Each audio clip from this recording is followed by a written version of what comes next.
You're listening to the Archaeology Podcast Network.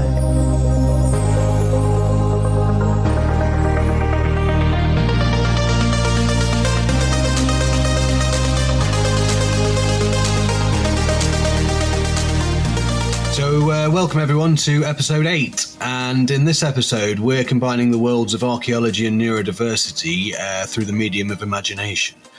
With an open mind and not a little artistic license, we're going to take a fantastical journey into the upper Paleolithic, where we're going to meet a fictional artist who I've given a good dose of ADHD and autism.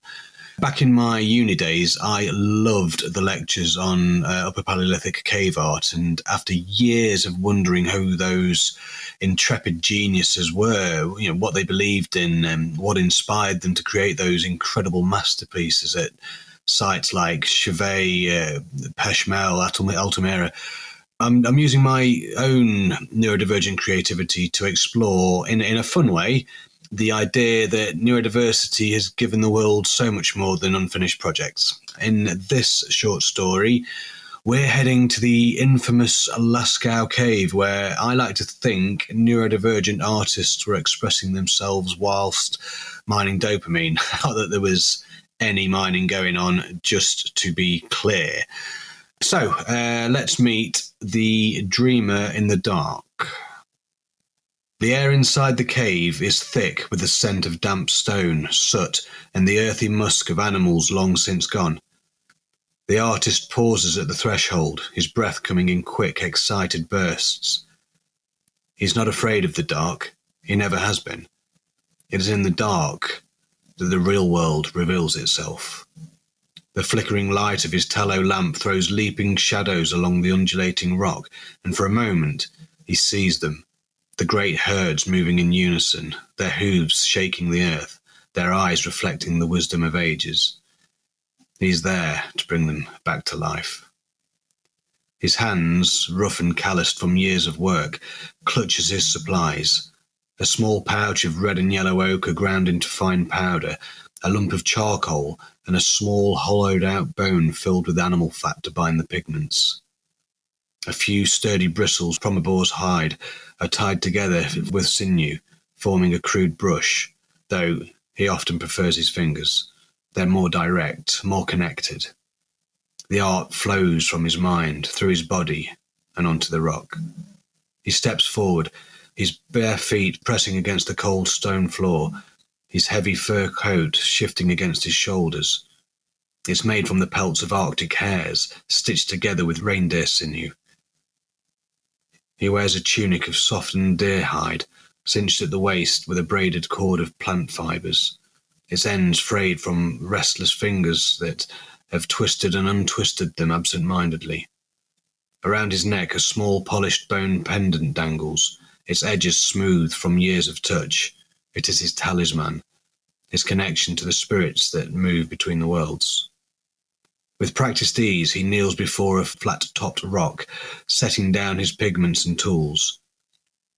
The small flame in his hand wavers, casting elongated, shifting forms across the walls. He sets the lamp down, placing another beside it, a simple dish of hollowed-out limestone filled with melted fat, its wick a twisted strand of dry moss. The light is warm and flickering, enough to work by, but just dim enough for the images to emerge from the rocks as if they have always been there, waiting. He presses his fingers into the ochre, feeling the fine dust cling to his skin, and then drags them across the stone in a sweeping arc. A curve, a shoulder, the powerful back of an auroch. His movements are quick, precise. His mind sees the whole picture before the first mark is even made. He is not simply painting, he is remembering. He has seen these animals 1,000 times, watched them move across the plains, studied the way their muscles ripple beneath their hides, the way their breath steams in the cold air. He knows them, and they flow from him effortlessly. The work consumes him. Time ceases to exist in the way others perceive it. He has always struggled with that. His mind leaps ahead, tangled in thoughts too fast and too deep for words. But here, in the cave, time belongs to him alone. Here, the past and future are meaningless.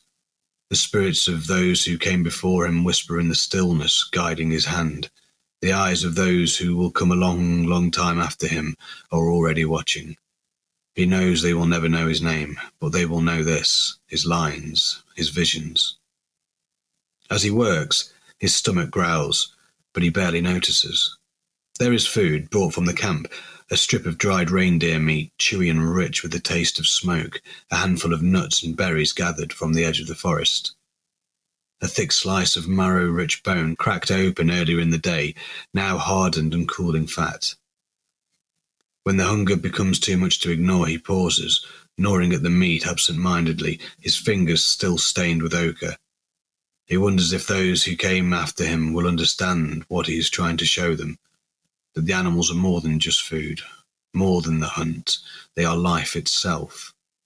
He returns to his work, dipping a hollow bone into a mixture of red ochre and animal fat, placing it to his lips and blowing.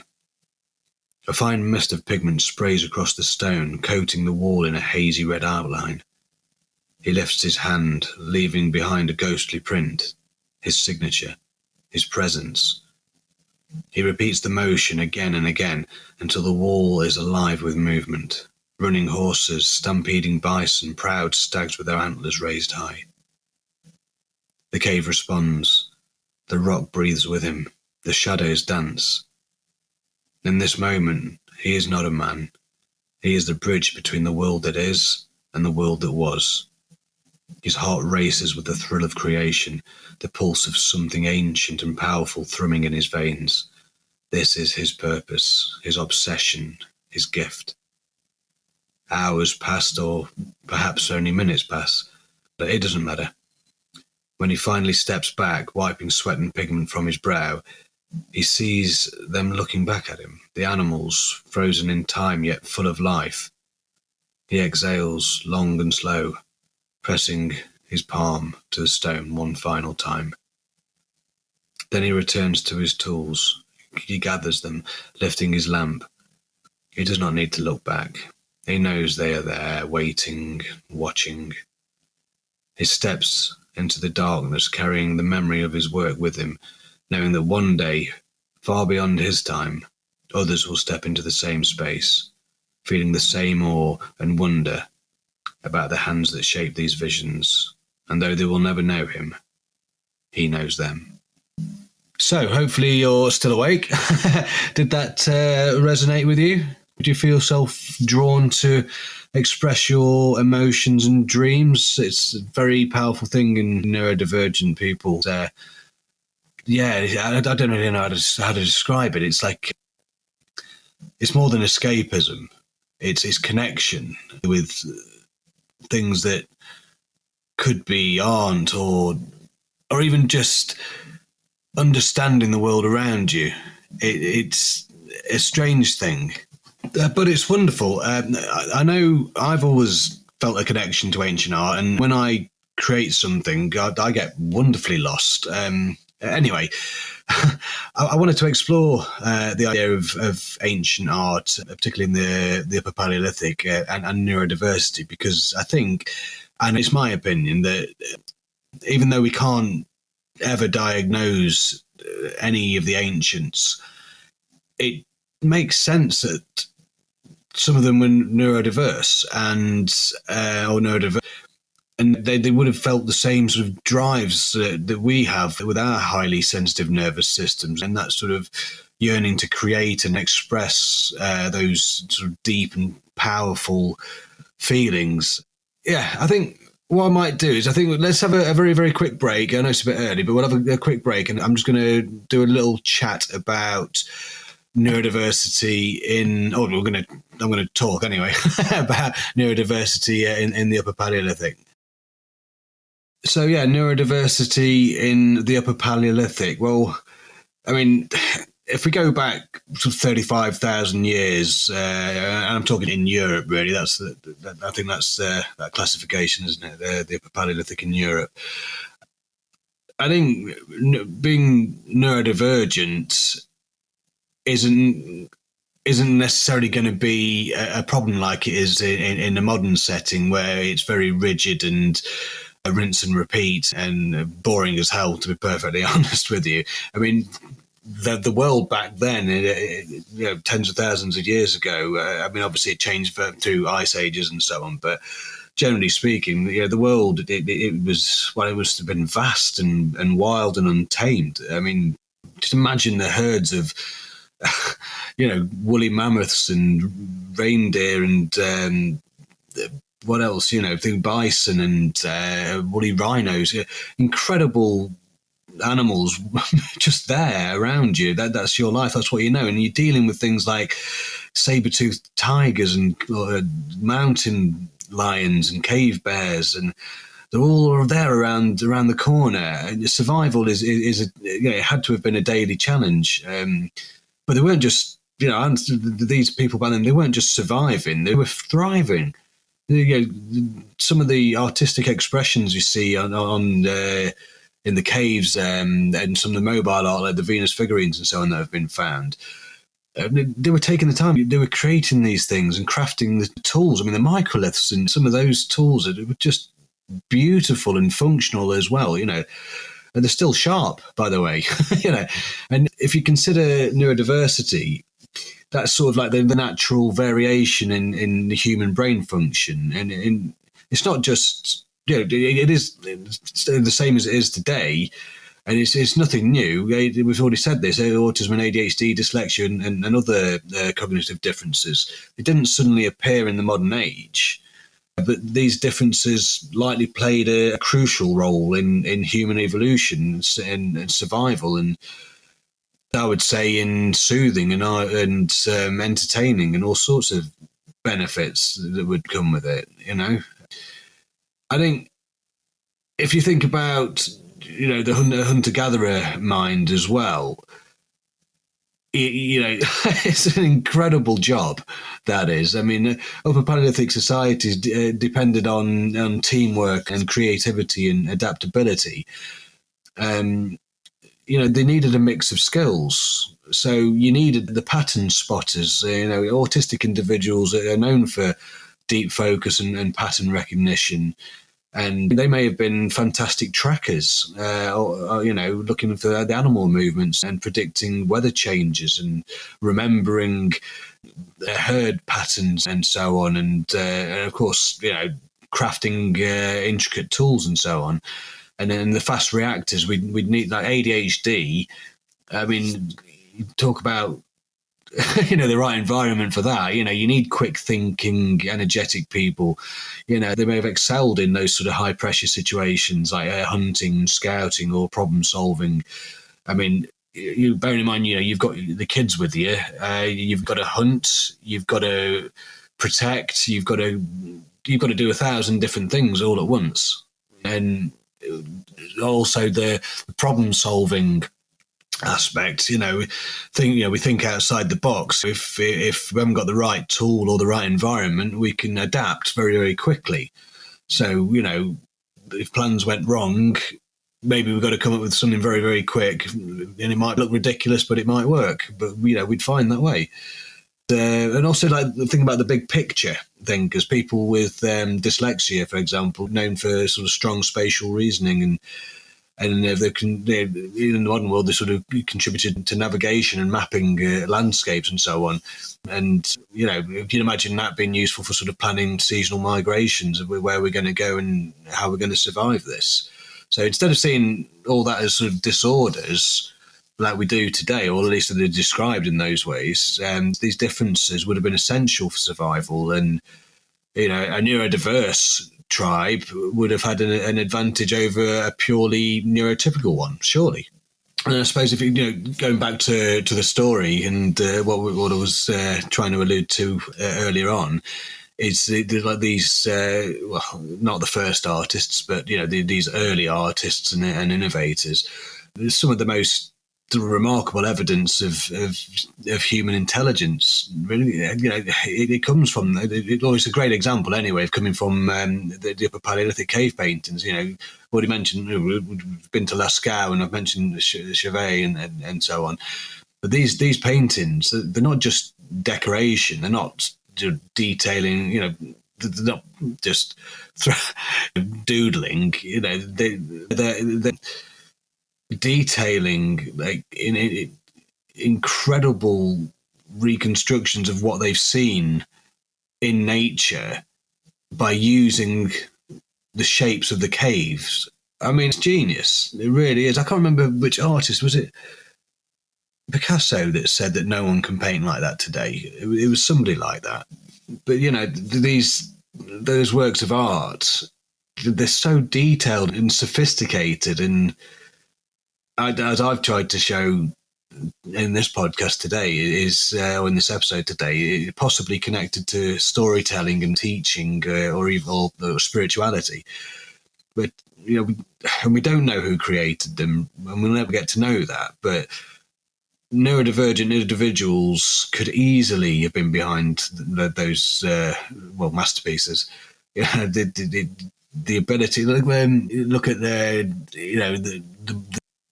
the Renaissance artists and so on, their ability to hyper focus, which is obviously ADHD and autism is very common, but that could have given them, or these certain individuals, the ability to go into those places and spend all that time without questioning what the hell they were doing. They were just following that impulse. And I mean, it might even show big picture thinking, this tendency to think in pictures is often associated with dyslexia and ADHD and autism. That might have helped them translate the movements of the animals onto stone. That could be evidence for that.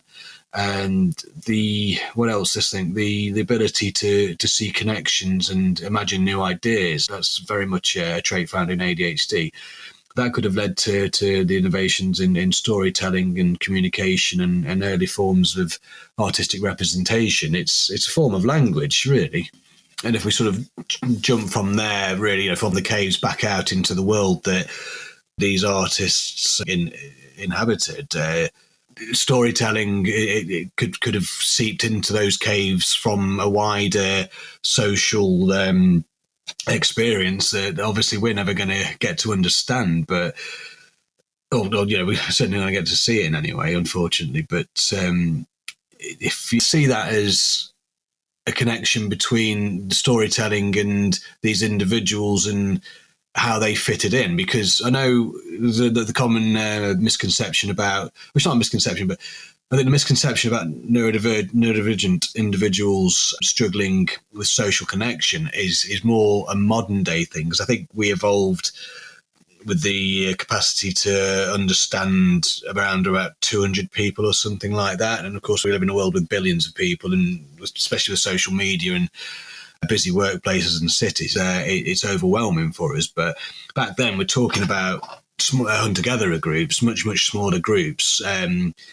The bonds between those individuals were likely strong and key to survival. So neurodivergent individuals may well have been the storytellers, the shamans, and the problem solvers. I mean, we know that I've heard this said that if whatever field there is, if you go look at the top of it, there'll be somebody on the spectrum up there.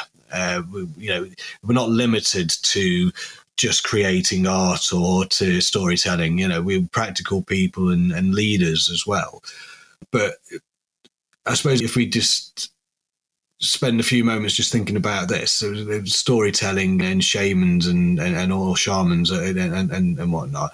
What is storytelling? It's sort of memory, isn't it? As well, it's processing traumas and experiences and teaching and all sorts of things. Some autistic individuals have an incredible memory and attention to detail, which is perfect for passing down those oral traditions with accuracy. I mean, I know I used to go to a storytelling cafe, and to be honest, I want to go back because it's absolutely fabulous. You just sit down with a cuppa and some cake and you listen to these incredible storytellers and how they memorize. I've got a really poor working memory, but these ladies and gents, they get up on the stage and they tell stories, some of them ancient, some of them brand new. And it's like they've got a script, but they haven't. They're just natural storytellers, and they probably won't mind me saying this. So I'm pretty sure they're all on the spectrum in some way. But yeah, I don't know. I think really, if we look at what neurodiversity offered during the Upper Paleolithic, I would argue it was integral to not only the survival, but how they thrived. And even today, we still need our sort of shamans and spiritual leaders. So because these are the people with different ways of perceiving the world. You know, this unique sensory processing and divergent or neurodivergent thinking. Maybe back then they were just seen as visionaries and healers. You know, they wouldn't have been under such pressure to remember to do the same damn thing every damn day, perhaps. You know, maybe the division of labour would have been more sympathetic to neurodivergent needs. You know, so I suppose I don't want to go on too long because, I'm going to wrap up in a second. So, yeah, so let's think quickly about, sort of, I don't know, call it social glue. Even traits like hyperactivity and impulsivity, which is obviously very much an ADHD thing, that could have been beneficial as well in bringing people together, you know, and boosting morale and ensuring the group functioned as a team. You know, I might be a pain in the backside when it comes to remembering to do my taxes or wash my clothes, but you know, my instincts when, you know, if somebody's looking like they're not particularly happy, my instinct is to try and cheer them up or to entertain them or do something stupid. That might just be me, but I think there's plenty. I think that's a neurodivergent thing, honestly.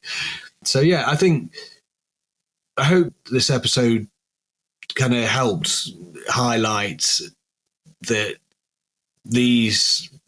Something, because archaeology, it's easy to sort of see the past as a block and chunks of time, and it's easy to see well the ancestors, the ancients, as avatars. But I think it's really exciting to look at it through the neurodivergent lenses or neurodiversity lenses, because I think it makes more sense, and I think it'll help us understand certain events and or certain characters or inventions or changes or whatever. I think if you look at it from an investigative angle and you do it through neurodiversity, I think it brings it to life a bit more and it makes a little bit more sense. Yeah, so I suppose in conclusion, neurodiversity, it's not a modern phenomenon. That's just a modern term. It's been part of the human experience for tens of thousands of years, probably millions of years. But in the Upper Paleolithic, neurodivergent individuals were likely essential to their communities. I think shaping the development of art, innovation, and survival strategies. So across the board, you know. And today we recognise that diversity is, in thought, it is just as important as diversity in genetics. So, yeah, I think diversity in thought is just as important as diversity in genetics, you know. And I think by understanding the past, which is why I love archaeology, we can better appreciate the strengths of neurodivergent individuals in the present and the future. And I think it helps make more sense of the past. So, yeah, I don't know, I'd love to hear what you guys think. So maybe reach out to me on, I'm only on Instagram at the minute. I will be sorting out the social media side of things when I get around to it. So, yeah, anyway, thank you so much for listening. Yeah, I'll see you guys next time. All right, take care.